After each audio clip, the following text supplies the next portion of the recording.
Hey guys, and welcome back to the Ringer 57 YouTube channel. Today's video, we're going to start at a tiny bag grill. Why? Because, well, we're starving for content and for cash. This is pretty much a free project.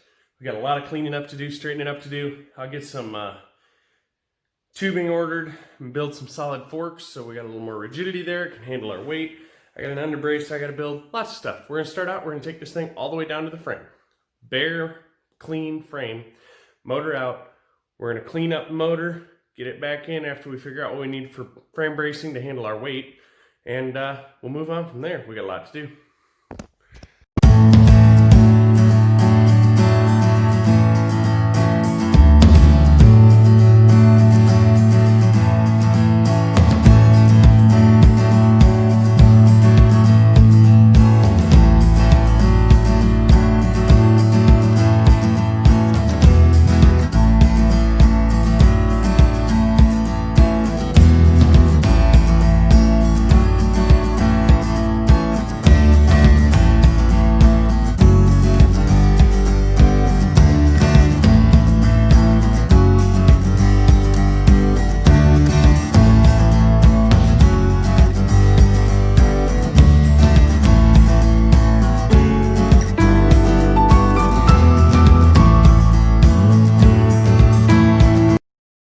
Curious, what happens if you put nitrous into a heater? Will it heat really good? Will it blow out? We're about to find out. We're going to do just gas, not paper. Oh shit. So I'm going to crack it back.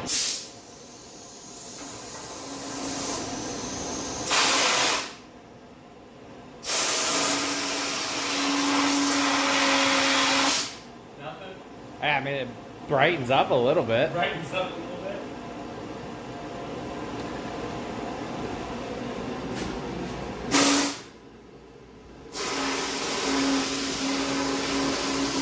Ow, that's cold. Frostbite. Nothing. Alright guys, so we've gone ahead, we got this stripped down to a frame just chilling over here with a back wheel on it. We're going to take that and we're going to go get that pressure washed. The forks, we're going to go ahead and tear them down. I got to measure them, and I'm going to get some pipe, some heavy wall pipe. We're just going to build rigid forks. I'll make some brackets to be able to bolt on the wheel. Away we go. I'll have to come up with a caliper bracket. I may just cut off the bracket that's on there and template it. We'll see.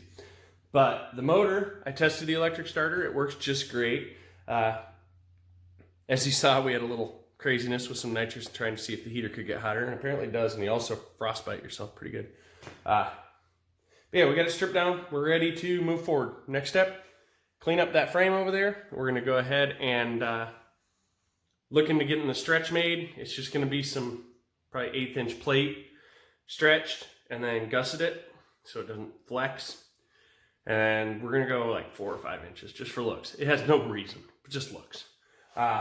Once we get that done, I'll degrease the motor. I'll get those pipes bought probably today, hopefully. I'm going to measure quick and we're going to try and get those bought today. And then we can at least try and make it sit on its own again with the motor in it. That's the end of the day goal. I want to have the motor in that chassis with fork tubes on it. Let's see if we can get that goal today.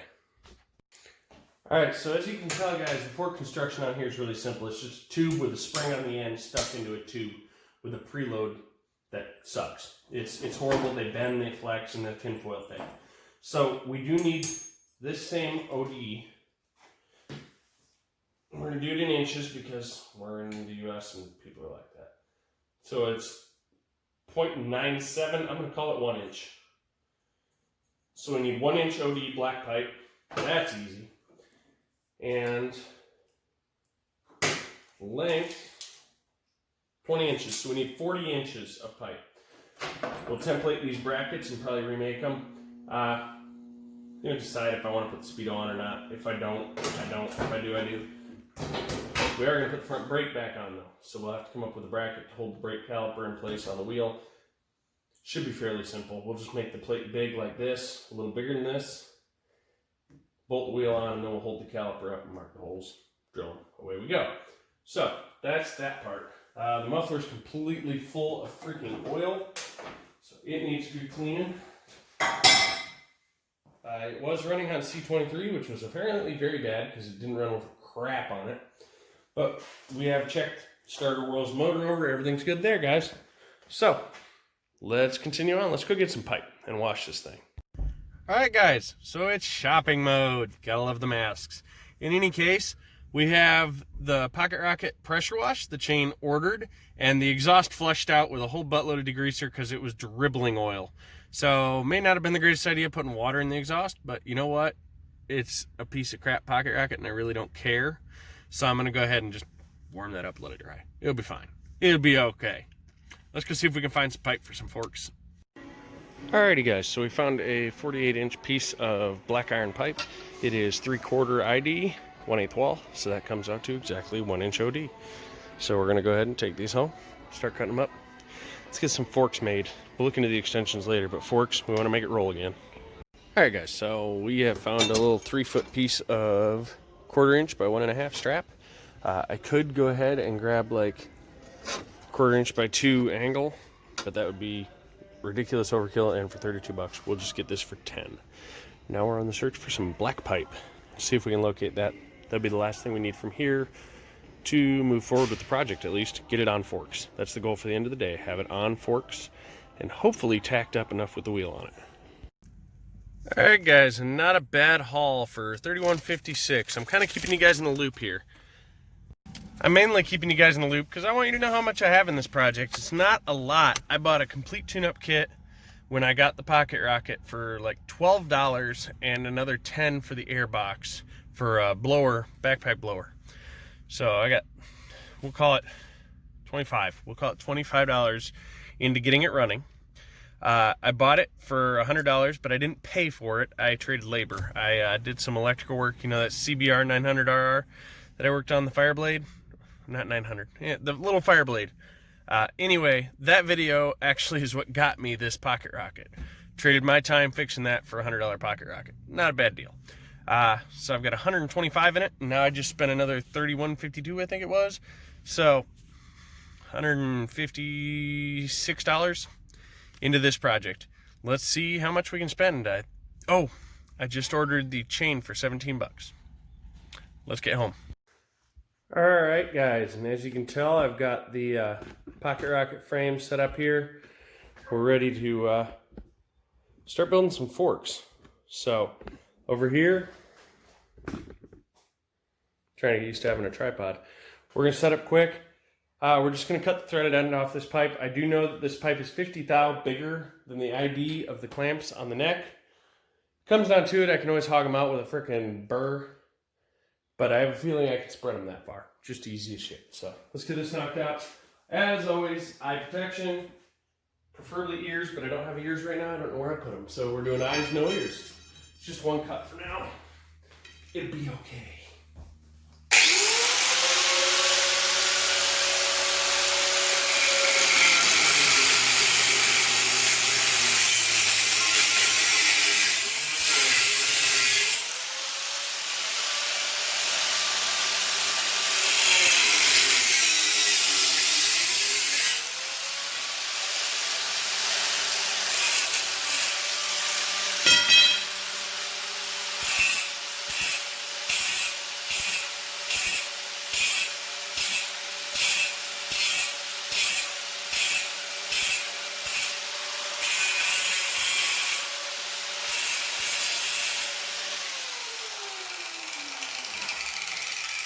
Now we have a non-threaded end on here.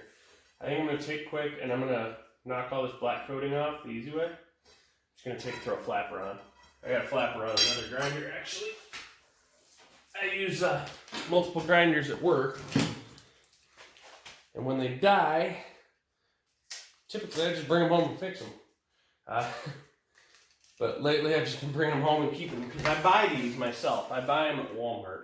My work does not provide grinders for me. They're working on it. They're on order. But for the moment, I've been using my own. So, hyper tough. Cheap. They wear out fast, but everything wears out fast where I work, so it's all good. This thing's got a shorter cable.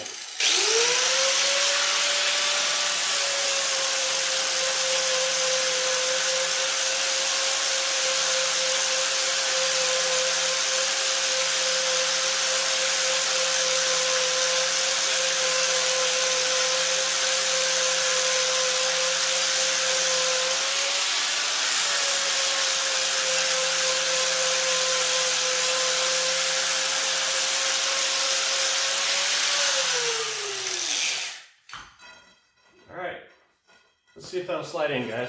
So we're gonna try and do this little uncut now that I've got the tripod. Am I confident it's going to? Nope, not a bit. Because it won't. Figured as much. It is barely bigger.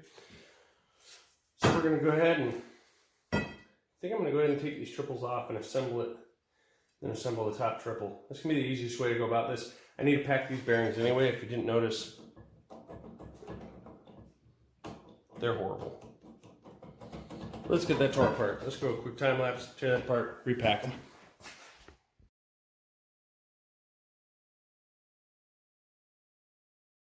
Alright guys, so these are about the worst I've ever seen in my life. They're terrible. Okay, so first of all, bottom yoke. Got a bunch of play in it. Didn't quite know why. Decided to take a look at it. There's a threaded hole there. This screw's backed all the way out.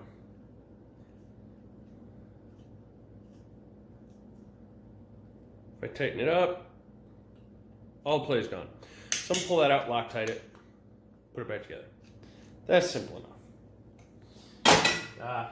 Second off, this is the top bearing. It looks pretty normal.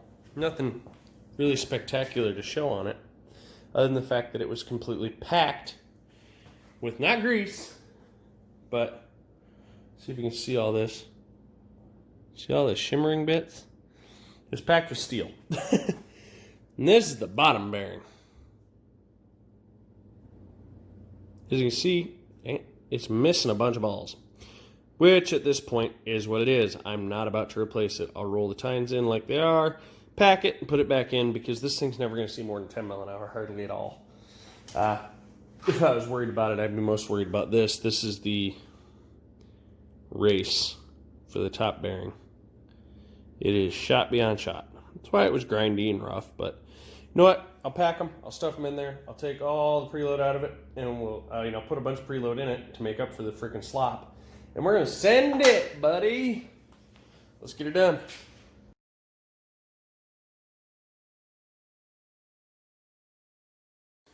All right, guys. In a short break, we've got the upper triple on.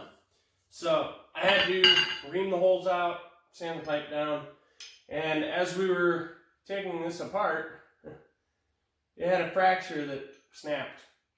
As soon as I started freaking pulling the set screw out, starting to widen it up.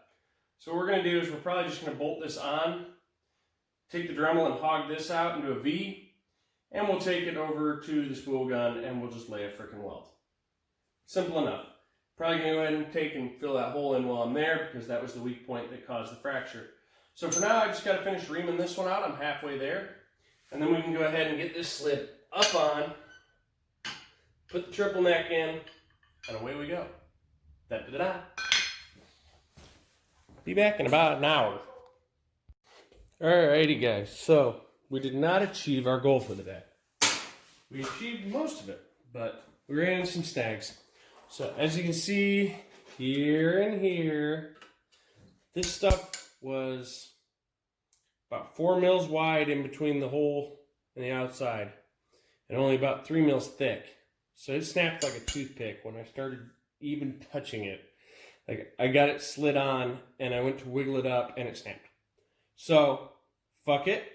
I cut open roots in them, ate out all the old heavy oxides. We'll come back with a brush and acetone and clean them up, and we're just going to spool gun that. Just done. Easy peasy lemon squeezy. Got to put some spacers, of course. This one's wide open because I tightened the screw down too far.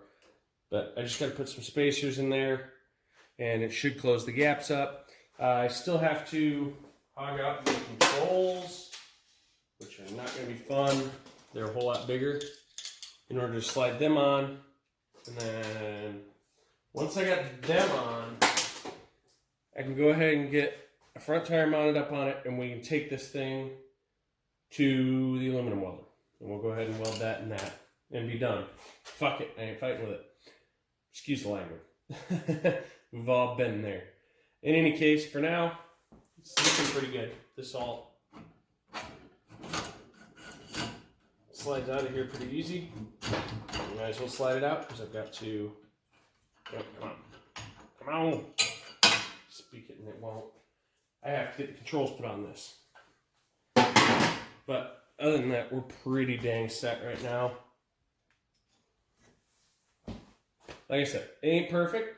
It's a pit bike. It's meant to go from one pit stall to the track and back. So, we'll pick up on the next video. Thanks for watching the Ringer 57 YouTube channel, guys. Hope you enjoyed the content. It's been a while since I've made content, and I'm getting used to the new tripod and everything and trying to get everything working. In any case, thanks for watching.